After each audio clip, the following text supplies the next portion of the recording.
The Indian Pueblo Cultural Center was founded in 1976, and it was really founded for purposes of educating the public about the history, culture, and continuing evolution, so to speak, of the 19 Pueblo tribes of New Mexico. We really have the same kind of responsibility as, say, the National Archives or the National Museum of the American Indian, and the other museums and institutions throughout the United States.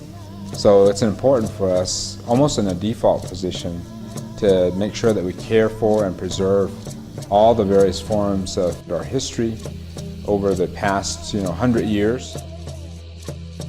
The Indian Pueblo Cultural Center's role is huge.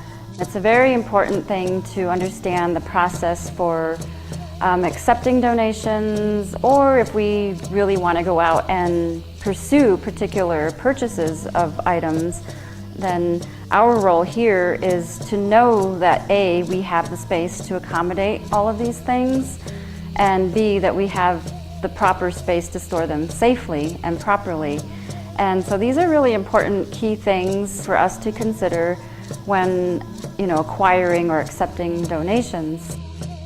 I'm Amy Johnson, and I'm the Collections Management Specialist here at the Indian Pueblo Cultural Center, and I've been working here for 9 years. My name is Ron Solomon, and I'm the President and CEO of the Indian Pueblo Cultural Center and Indian Pueblo's Marketing. I've been here for about 10 years now. We do educate with our collection, from our collection. The pottery does tell stories, and a lot of our history is not written. A lot of it is oral history, and so this storytelling is kind of a big deal at the Pueblos, and that's why we really endeavor to take care of our collection as best we can, is we want to have these pieces available for coming generations. Every day that we increase our capacity, we also see an additional need that comes right behind it. So we're constantly challenged now to provide additional space. With IG's assistance, we've been able to enhance the flexibility and agility of our storage system here, which largely was racks made out of wood and whatever we could garner.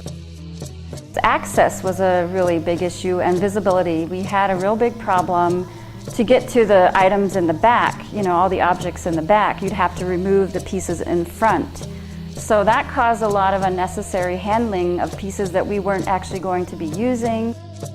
Now with the space-saving unit that we have, our pieces are a lot more visible, and we don't have to reach from one side to the back side, because we can just simply roll the unit the other direction and reach the other side without having to possibly knock over something or bump into something.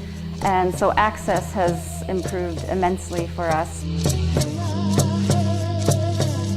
The metal drawers were a great change from the wooden ones we had before.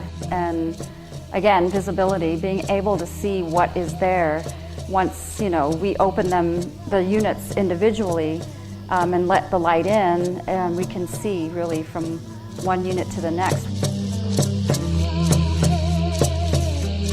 What we have in terms of the carriages being able to be consolidated and being on rails, that certainly helps in terms of the day-to-day kind of activity that our staff have to engage in.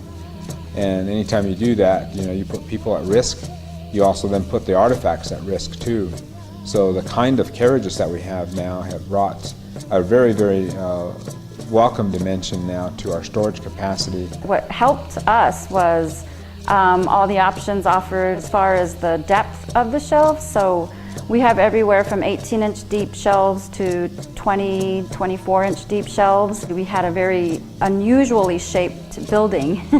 It's got a big curved wall in the back, and so the space we were dealing with was almost like trapezoidal. It was not a perfect square, it was not a perfect rectangle, but we had to fit a perfect rectangular system in this odd shape, and it worked. And that really represents a new level of professionalism and care for the kinds of artifacts that we have here. And that kind of enhanced professional capacity has really enabled us to showcase the items and to readily retrieve them, and also to feel more confident in their everyday care and preservation. In terms of looking at storage needs for other institutions throughout the United States, particularly in Indian country, I think you'll be lowering the risk substantially of any kind of contamination for those valued artifacts that we all are responsible for.